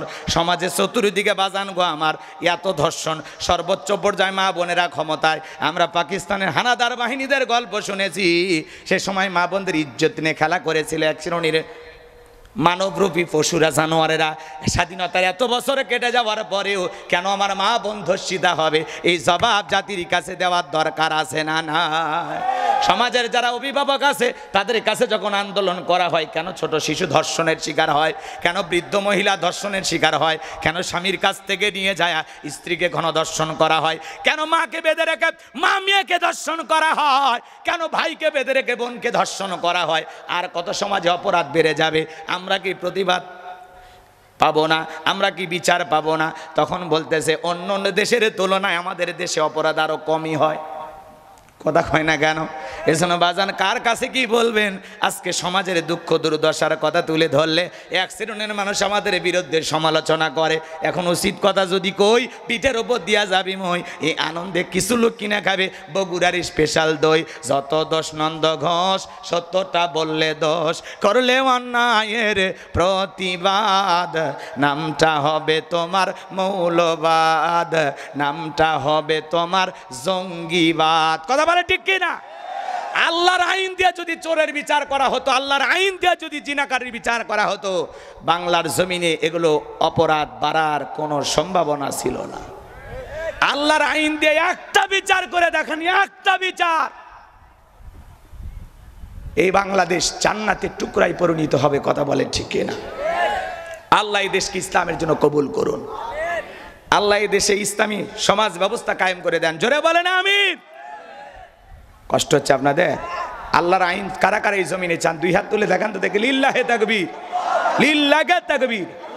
আলা আলাহুল খলক ওয়াল আমরু। সৃষ্টি যার, আইন চলবে সে আল্লাহর। কথা বলেন ঠিক কিনা? স্রষ্টার আইনেই শান্তি। কথা বলেন না কেন? মালিক যে আপনাকে আমাকে পাঠাইছেন, সে মালিকই ভালো জানেন বান্দাকে কোন আইনে কন্ট্রোল করা যাবে। এই জন্য আল্লাহ সূরা মাইদার ভিতরে বলেছেন, চোর যদি চুরি করে প্রমাণিত হলে হাত কেটে দাও। চোরের হাত কেটে দাও, মিডিয়াতে ফলাও করে প্রচার করো, সব চোরেরা তওবা করে তাহাজ্জুদ পড়া বান্দা হয়ে যাবে। কথা বলেন ঠিক কি না? আল্লাহর আইন চালু করে দেখেন। কোটি কোটি টাকা, কোটি কোটি টাকা আর দুর্নীতি। কথা বলেন ঠিক কি না? ব্যারিস্টার সুমন সাহেব সংসদে দাঁড়ায় বলতেছে, আজকে বিদ্যুতের যে অবস্থা, আমরা কঠিন সমস্যায় আছি। পরিশেষে মন্ত্রী মহোদয় বলতেছেন, খবরদার বিদ্যুৎ নিয়ে আপনারা কথা বলবেন না। আপনারা কি জানেন? তো যাবেন কোন জায়গায়? আজকে কেউ যদি প্রতিবাদ করে, তাকে আবার বলা হয় এই সম্পর্কে আপনি প্রশ্ন করবেন না, আপনি কি জানেন? এই কাজের সাথে আমরা জড়িত, আমরা জানি আমরা কিভাবে কি করতেছি। কথা কয় না কেন? মন খারাপ করতেছেন আপনারা। প্রচন্ড গরম, তার উপরে লোডশেডিং, অনেক কষ্টে দিনকাল যাইতেছে বাজান গো আমার। তারপরেও কিছু বলার নাই। সমাজে যা চলবে তাই মেনে নিতে আমরা বাধ্য। আমরা বড় অসহায়, আমরা বড় অসহায়। মুমিনদের একমাত্র আল্লাহ হলেন সহায়। কথা বলেন ঠিক কিনা? এই জন্য বাজান গো আমার, মুখ ফুটে কিছু কথা বলাও যায় না, প্রতিবাদ করাও যায় না। প্রতিবাদ করবে যারা, বিপদে পড়বে তারা। কথা বলেন না কেন? খারাপ লাগতেছে বুঝি আপনাদের? তাহলে আল্লাহ বলে, বান্দা নামাজ যদি নামাজের মতো আদায় করো, ইবাদত যদি ইবাদতের মতো হয়, আমি আল্লাহ তোমাদেরকে দুইটা জিনিস দেব। এক নাম্বার রিজেকের ব্যবস্থা আমি আল্লাহ করে দেব। দুই নাম্বার সকল ভয় থেকে আমি আল্লাহ পাক নিরাপত্তা দেব। জমিনের সকল মানুষ যদি আল্লাহকে সেজদা দেয়, যে বান্দা 5 ওয়াক্ত সালাতে মাথা নত করে আল্লাহকে সেজদা দেবে, সে চুরি করতে পারে না, দুর্নীতি করতে পারে না, টেন্ডারবাজি চাঁদাবাজি করতে পারে না, কিশোর গ্যাংয়ের সদস্য হতে পারে না, জিনা ব্যভিচার করতে পারে না। কথা বলেন ঠিক কি না? কষ্ট হচ্ছে আপনাদের। এই যে ভোলা, ভোলা জেলার নাম আপনারা শুনেছেন। ওই এলাকা একটা বাজার আছে, বাজান গো আমার, আজান হওয়া মাত্রই বাজারের সকল দোকানদার দোকানদারি বন্ধ করে আল্লাহর ঘরে গিয়ে আল্লাহকে সেজদা দেয়। আল্লাহু আকবার বলেন। একটা দোকানের একটা জিনিসও চুরি হয় না। দিনাজপুর চিরির বন্দর নামের একটা থানা আছে, এখানে একটা বাজার আছে, নাম হলো শান্তির বাজার। এই বাজারেও যখন আজান হয় সকল দোকানদারেরা দোকানদারি বন্ধ করে মসজিদে গিয়ে আল্লাহকে সেজদা দেয়। বলে আমরা বহু বছর ধরে আজান দেওয়া মাত্রই মসজিদে যাই, আজ পর্যন্ত আমাদের এই বাজারে একটা জিনিসও চুরি হয় নাই। আল্লাহর বিধানেই শান্তি, আল্লাহর বিধানেই মুক্তি। আল্লাহকে সবাই যখন সিজদা দেবে ওই এলাকায় চোর থাকবে না। কথা বলে ঠিক কি না? রাগ করেছেন বুঝি আপনারা? তাহলে সালাত আদায় করব কার জন্য? ফাসল্লি লিরাব্বিকা ওয়ানহার। এক নাম্বার রবের উদ্দেশ্যে সালাত আদায় করা লাগবে। তাহলে আজ থেকে 5 ওয়াক্ত সালাত আল্লাহকে রাজি খুশি করার জন্য মসজিদে গিয়ে কারা কারা আদায় করবেন? 2 হাত তুলে আল্লাহকে দেখান। বুঝে শুনে হাত তোলেন। নামাজ পড়বেন তো ইনশাআল্লাহ? আল্লাহ আমাদের সবাইকে 5 ওয়াক্ত নামাজি বানায় দেন। জোরে বলেন আমিন। এইবার 2 নাম্বার হলো ওয়ানহার। ওয়ানহার মানে কি? কুরবানি করা। কুরবানি করা মানে খালি গরু ছাগল জবাই করা না, নিজের আমিত্বকে কুরবানি করা, অহংকারকে কুরবানি করা, নিজের ভিতরে থাকা পশু সুলভ আচরণকে কুরবানি করা, জানমালকে কুরবানি করা, আল্লাহ রাস্তায় সময়কে কুরবানি করা। কথা বলে ঠিক কিনা? ভালো করে বোঝার চেষ্টা করবেন। ওয়ানহার মানে কুরবানি করা। কি করা বলেন তো? আমাদের সমাজে আমরা কুরবানি করি, 7 জন একটা গরু ভাগে কেনে, 4 জন দড়ি ধরে টানে, পিছন থেকে 3 জন ঠেলে। এমন দুর্বল গাভী কুরবানির পশু হিসাবে জবাই করে যেই গরুর ওপরে বয়স্ক ভাতা ওয়াজিব। এমন দুর্বল গাভী, প্রত্যেকটা হাড় দেখা যায়, কুরবানির স্থান পর্যন্ত হাঁটে যাওয়ার শক্তি নাই, কোলে করে নিয়ে যায়। হুজুর বলতেছে ভাই এরকম দুর্বল গাভী জবাই করলে আল্লাহ কবুল করবে না। কয় হুজুর এই খায় না তো 2-4 দিন ধরিয়া, বোঝেন না, কুরবানি হবি, কান্না করতেছে, এজন্য খায় না, একটু শুকে গেছে। ওপরে হাত দেখা গেলে ভিতরে গোস্ত সেট করা আছে। কথা কয় না? ওই দুর্বল গাভী জবাই করে। এরকম দুর্বল গাভী জবাই করলে হবে না। আল্লাহ কি বলেন? তাসুরুন নাযিরিন, চমৎকার একটা গাভী জবাই করো, আকর্ষণীয়, হুষ্ট পুষ্ট, দেখতে সুন্দর। কথা বলে ঠিক কি না? এই ভাই শোনেন, যারা কুরবানি দেবেন, কুরবানি কেন দেবেন? কার জন্য দেবেন? কথা কয় না।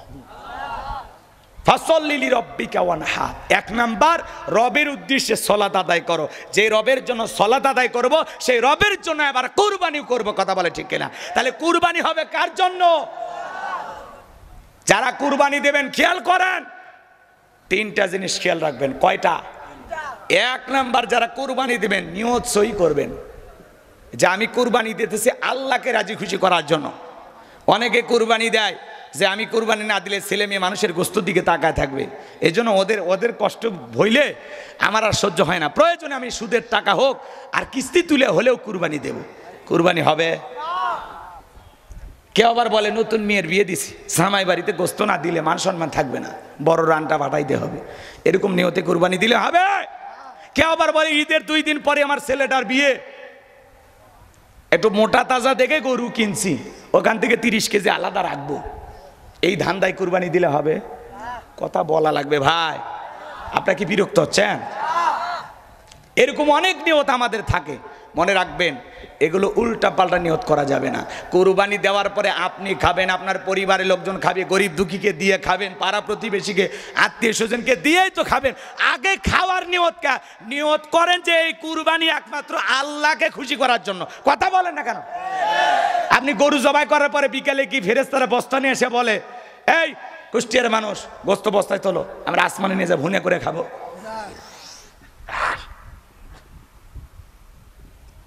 হাবিল কাবিল কুরবানি দিয়েছিল, ইতিহাস শোনেন নাই? আসমান থেকে আগুন এসে পোড়ায় দেবে, যেটা সেটা কবুল হবে, যেটা পড়ে থাকবে কবুল হবে না। কথা বলে না কেন? এই সিস্টেম যদি এখনো থাকতো অধিকাংশ ধনীরা বলতো কুরবানি দেওয়ার দরকার কি, আল্লাহ এটা একটা বিধান করছে, আসমান থেকে আগুন আসবে পুড়িয়ে দিবে, খামাকা টাকা নষ্ট করে লাভ কি। মানে আল্লাহর চাইতে বেশি বুঝা এক শ্রেণীর মানুষ কুরবানি দেওয়া থেকে বিরত থাকতো। কথা বলে ঠিক কিনা? আর এই নিয়ম যদি থাকতো, কত মানুষের কুরবানি পরে গড়াগড়ি করতো। তখন বলতে হাই রে, মন্ডলের কুরবানি, হাজিরি কুরবানি, হুজুরের কুরবানি পরে আছে, কবুল হচ্ছে না, লজ্জায় মুখ দেখাইতে পারতাম না। কথা বলে না কেন? সুদের টাকা হোক, ঘুষের টাকা হোক, জব করতেছি, খাইতেছি, হুটেনি মারতেছি, বিকেল বেলা দাঁতে কথা কয় না, খায় আছে না ভাই? আবার অনেকে কুরবানি দেয় এলাকায় 5-10 লাখ টাকার একটা গরু নিয়ে এসে, বিশাল বড় মোটা তাজা গরু নিয়ে এসে রাস্তার মধ্যে বাঁধে রাখে। কার কুরবানি? কয় তালুকদারের কুরবানি। কত দিয়ে কিনছেন? কয় 5 লাখ। কয় ঠকেন নাই, জিতছেন। কেন?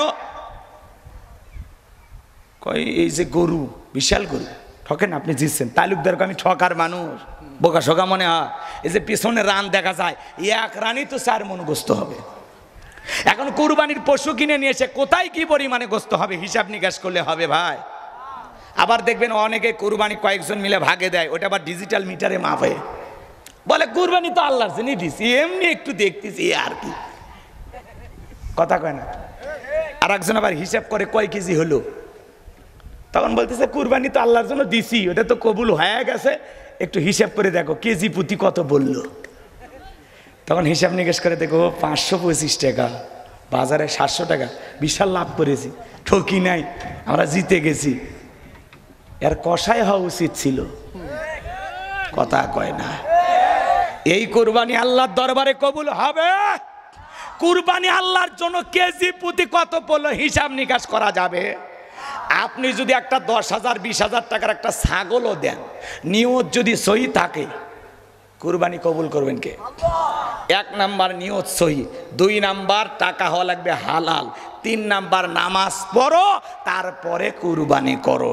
এই 3টা জিনিস ঠিক থাকে আপনি যদি একটা ছাগল দেন, আপনার নিয়ত সহি, টাকা হালাল, নামাজি হয়ে কুরবানি দিচ্ছেন, ওই ছাগলের রক্ত জমিনে পড়ার আগেই আরশের মালিক আল্লাহর কাছে কবুল হয়ে যাবে। পারবো তো ইনশাআল্লাহ? আল্লাহকে রাজি খুশি করার জন্য আমরা যেন কুরবানি দিতে পারি, আল্লাহ কবুল করেন। জোরে বলুন আমিন। আর একটু জোরে বলুন আমিন। আমার ভাইয়েরা, তাহলে সর্বশেষ আয়াতে কারিমা, লম্বা হবে রাত, এত রাত করা ঠিক হবে না, কষ্ট দিয়ে লাভ নাই। শেষ আয়াত, ইন্না শানিয়া কাহুয়াল আবতার। বলেন আল্লাহু আকবার। আমার আল্লাহ ডেকে বলেন, নবী গো, ও নবী মন খারাপ করবেন না, শিশুকাল আপনার ছেলেগুলোকে নিয়েছে, আপনি কষ্ট মনের মধ্যে নেবেন না। ওরা আপনাকে লেস কাটারির বংশ বলে, আপনি কষ্ট মনের মধ্যে নেবেন না। ওই আবুল হাবুদ বাস এবার ওদেরকে আমি আল্লাহ নির্বংশ করে ছাড়ব, ওদের বংশী বাতি জানানো কেউ থাকবে না, ওদের নাম নেওয়ার মতো মানুষ দুনিয়াতে থাকবে না। ও নবী, আপনার ছেলে সন্তানগুলোকে আমি আল্লাহ পাক শিশুকালে নিয়েছি, আপনি কষ্ট মনের মধ্যে নেবেন না। এই দুনিয়ার জমিনে আপনাকে ভালোবাসার, আপনাকে মহাব্বত করার কোটি কোটি রুহানি সন্তান আমি আল্লাহ জমিনে পাঠাবো, যারা নিজের জীবনের চাইতে আপনাকে বেশি ভালোবাসবে। বলুন আল্লাহু আকবার। আমরা সবাই রসুলের রুহানি সন্তান। নবীজির অপমানে যদি না কাঁদে তোমার মন, মুসলিম নয় তুমি, মুনাফিক, নবীজির দুশ্মন। কথা বলেন ঠিক কিনা? আজকে পৃথিবীতে 200 কোটি মুসলমান। এ বাজান গো আমার, ফ্রান্সের জালেমেরা যখন দেয়ালে কার্টুন প্রদর্শন করলো রসুলের চেহারার আকৃতির মতো বইলা, লিখতেছে ইনি মোহাম্মদ, জোরে কন্যা উজবিল্লাহ, আমার নবীকে দেখতে কার্টুনের মতো ছবি। এই পৃথিবীর সবচাইতে সুন্দর মানুষটি হলো মোহাম্মদ রসুল্লাহ সাল্লাল্লাহু আলাইহি সাল্লাম। আপনার আমার নবী হলো পৃথিবীর 1 নাম্বার সুন্দর মানুষ। বলেন আল্লাহু আকবার। যেই নবীর চরিত্রের সার্টিফিকেট আল্লাহ দিয়ে বলেন, ওয়া ইন্নাকা লা আলা খুলুকিন আযীম, নবী গো আপনি হলেন পুত পবিত্র মহান চরিত্রের অধিকারী। আযীম আরবিতে এমন একটি শব্দ যার গভীরতা মাপা যায় না। ও নবী, ও নবী, আপনার চরিত্র সবচাইতে উত্তম। বলুন আল্লাহু আকবার। নবীর চরিত্রের সার্টিফিকেট দিয়েছেন কে? আরো জোরে বলেন। কষ্ট হচ্ছে আপনাদেরকে? সেই নবীকে গালি দিবে যারা, মুহাম্মদ মানে প্রশংসিত, আগে পরে গাল দিয়ে লাভ নাই। আর আমার নবী দেখতে কার্টুনের মতো ছিল না। রসুলের ছবি কোনো পৃথিবীর মানুষের কাছে নাই। আছে? কথা বলেন আছে? নাকটা বেঁকা করে কয়েকটা দাড়ি কাটিমের মধ্যে লাগা দেয়, বল ইনি মোহাম্মদ জরি খন্না উজবিল্লাহ। ওরা যখন নবীর বিরুদ্ধে সমালোচনা করে ফেসবুকে যুবকরা করে, তখন রসুলকে মোহাব্বত করে ভালোবেসে বলে we love Muhammad, I love you Muhammad, বলেন আল্লাহু আকবার। আমার ভাইয়েরা, ওরা সমালোচনা করে কোনো লাভ নাই। নবীর সমালোচনা করবে যারা, নবীকে নিয়ে বাজে কথা বলবে যারা, দুনিয়াতে অবৈধভাবে জন্ম হয়েছে তারা, নবীকে গালি দেবে যারা, তাদের জন্মের ঠিক নাই। কথা ক্লিয়ার? দলিল নেন। ওলীদ বিন মুগীরা নবীকে অকাত্য ভাষায় গালিগালাজ করতেছে, আজে বাজে ভাষায় বিশ্ব নবীকে গালি দেয়। নবীকে যখন গালি দেয়, আসমানের মালিক আল্লাহ সহ্য করলেন না, আয়াতে কারিমা নাজিল করে আমার আল্লাহ বলেন উতুল্লিম বাদা জালিকা জানিম। নবী গো, এই ওলীদ বিন মুগীরা আপনাকে গালি দেয়। এই ওলীদ বিন মুগীরা হলো পিতৃ পরিচয়হীন জারর সন্তান, এর জন্মের ঠিক নাই, এ একটা বাস্টার্ড। কথা বলে না কেন? ওলীদ বিন মুগীরা আরবের মানুষ, দৌড়ে বাড়িতে চলে গেছে, যায় বলে মা, নবী আমাকে বলেছেন উতুল্লিম বাদা জালিকা জানিম, আমি নাকি পিতৃ পরিচয়হীন জারর সন্তান। ওলীদ বিন মুগীরার মা মনে মনে ভাবতেছে, এত গোপন খবর নবী জানলো কেমনে? নবী তো জানতেন না, নবীকে জানিয়ে দিয়েছেন তিনি কে? আর একটু জোরে বলেন কে? এইবার ওলীদ বিন মুগীরা মা বলতেছে, বাবা রে, আমারও বয়স হয়ে গেছে, মিথ্যা কথা বলে কোনো লাভ নাই। কয়েকদিন পরে এক ঠ্যাং কবরে চলে গেছে, কয়দিন আর দুনিয়াতে বাঁচবো, মিথ্যা কথা কেন বলবো? ওলীদ বিন মুগীরার মায়ের নাম ছিল ঝর্ণা। ডেকে বলে, বাবা শোনো, তোমার বাবা ব্যবসা বাণিজ্যের কাজে এতটাই ব্যস্ত ছিল, তোমার বাবা ব্যবসা বোঝে, টাকা আছে নে, তোমার মায়ের মন বোঝে না। সে যে কেন এলো না, কিছু ভালো লাগে না, এবার আসুক, তারে আমি মজা দেখাও। কথা কয় না কেন? এবার না আসিলে বাড়িতে আগুন লাগাইয়া দেব শাড়িতে। আছে না নাই? কথা বলেন, আছে না নাই? শাড়িতে আগুন লাগাইয়া মরার শখ মরে। কথা কয় না কে? স্বামীর জন্য অপেক্ষা করা ভালো, কথা কন ঠিক কিনা? কিন্তু বাড়াবাড়ি করা ভালো না। কথা কয় না কেন? স্বামীর জন্য অপেক্ষা করা কি ভালো? ওইটা মিষ্টি সময়, অপেক্ষায় থাকো। ভালোবাসা থাকলে স্বামীর জন্য বছরের পর বছর অপেক্ষা করা যায়, আর ভালোবাসা না থাকলে 6 মাস 1 বছর খবর না নিলে আর একজনকে খুঁজে নেয়। এ আছে না নাই? ভালো করে বোঝার চেষ্টা করবেন। এইবার ডেকে বলে, বাবা রে, তোর বাবা ব্যবসা বাণিজ্যের কাজে এতটাই ব্যস্ত, আমার যৌবনের সোনালী দিনগুলো চলে যায়, তোর বাবা আমার দিকে ফিরেও তাকায় না। বাড়ির আশেপাশে দেখি তোর চাচা ঘুরঘুর করতেছিল, ভাই যখন বিদেশে থাকে এলাকায় দেবরের আমদানি কমে না বাড়ে, ওরা স্লোগান দেয়, ভাবি ভাইয়া তোমার বর, আমি যে দেবর, ভেবে দেখো ভাবি কার কত দাবি। ভাই গেছে মালয়েশিয়া, আমরা তো দেশে আসি। আছে না নাই? ভাবি বিকাশ লাগলে বলবেন আমি আসি, ব্যাংকে টাকা তোলা লাগলে বলবেন আসি, বাজার করা লাগলে বলবেন আসি, ফুচকা খাওয়ার কথা মনে হলে একটা ফোন দেবেন আসি, তেঁতুল খাইতে মন চাইলে ভাবি বলবেন আমি আসি। কথা কয় না গান? সুযোগ পাইলে ভাবির ঘরে ঢুকেলেও বলে, ভাবি আপনার যে চেহারা দেখে মনে হয় না যে আপনি 2 বাচ্চার মা, মনে হয় এখনো আপনি বিশ্ববিদ্যালয়ের ছাত্রী। কথা কয় না গান? ভাবি তখন ডিজিটাল ভাবি, দেখে বলে, তুমি শুধু এই কথা বলো, তোমার ভাই তোমার দিকে তাকাই না। বলে, সেই চোখ কি ভাইয়ের আছে? কথা কোন ঠিক কিনা? ভাবি যদি নেককার ইমানদার হইতো, ভাবির অন্তরে যদি আল্লাহর ভয় থাকতো, আল্লাহকে যদি ভয় করতো, আল্লাহর সেই বান্দি জবাব দিয়ে বলতো, কুল্লিল মুমিনিনা ইয়াগুদ্দুনা মিন আবসারিহিম। আল্লাহ বলেছেন মুমিন পুরুষের দৃষ্টি থাকবে নিচের দিকে। হে দেবর, আমাকে দেখার অধিকার তোর ভাইয়ের আছে, তোর জন্য আমাকে দেখা জায়েজ নাই, ঘর থেকে বের হয়ে যা। আর ডিজিটাল ভাবি কাছে বসে গল্প করে, পারলে দেবরকে কোলে তুলে নিয়া। কথা কন ঠিক না? রাগ করছেন আপনারা? এই জন্য মা বোন যারা বসে আছেন, মা 2টা পুরুষ হইতে দূরত্ব বজায় রাখবেন। একটা হলো দেবর, আর একটা দুলা ভাই। এরা হলো মৃত্যু তুল্য, বিষাক্ত সাপের চাইতেও ভয়ঙ্কর। কথা বলেন ঠিক কিনা? মা বোনদেরকে নিয়ে অনেক কথা বলার ইচ্ছা ছিল, রাত গভীর হয়ে গেছে, আমি বলতে চাইবো না। মা বোন যারা বসে আছেন, মা আপনাদের জন্য আমল কম দাম বেশি। 4টা আমলে 8টা জান্নাতের দরজা খোলা। 1 নাম্বার নামাজ, 2 নাম্বার রোজা, 3 নাম্বার ফরজ পর্দা, 4 নাম্বার স্বামীর খেদমত। মা বোনের নামাজ পড়ে না? আছে না নাই?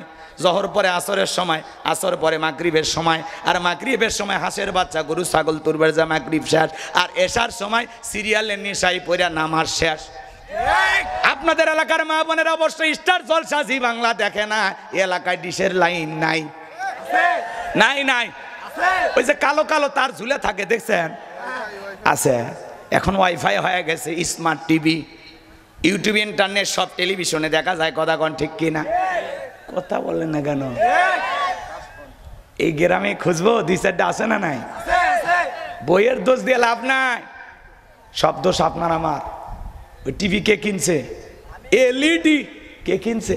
দুলে ভাই আপার জন্য কে কিনছে? আপনি কেনেন নাই? দুলে ভাই কেন বললাম? আমরা সবাই আদমের সন্তান। কথা কয় না? আমরা সবাই কার সন্তান? হ্যাঁ, জো বাইডেন আমার দুলে ভাই হয়। কয় হিসাব নিকাশ করলে কথা কয় না কা? সাকিব কেন দুলে ভাই হয়? পরিমণি আমাদের আপা হয়, হয় না? হিসাবে। তা আপনারা সবাই আমার হিসাবে দুলে ভাই, আর আপনাদের বাড়িতে যারা আছে সবাই আমাদের আপা। একটু মনোযোগ দিয়ে কথা শোনেন, কষ্ট হচ্ছে আপনাদের? আমরা সবাই আদমের সন্তান, কথা বলে ঠিক কিনা? সেই হিসেবে আমাদের আদি পিতার নাম কি? আদম। এদিকে খেয়াল করেন, কি বলছিলাম? নামাজ বাদ দিয়ে সিরিয়াল দেখে, আছে না ভাই? তো সিরিয়াল বন্ধ করতে হলে ডিশের লাইন আগে কেটে দেওয়া লাগবে। মাসে মাসে কেন টাকা দিচ্ছেন?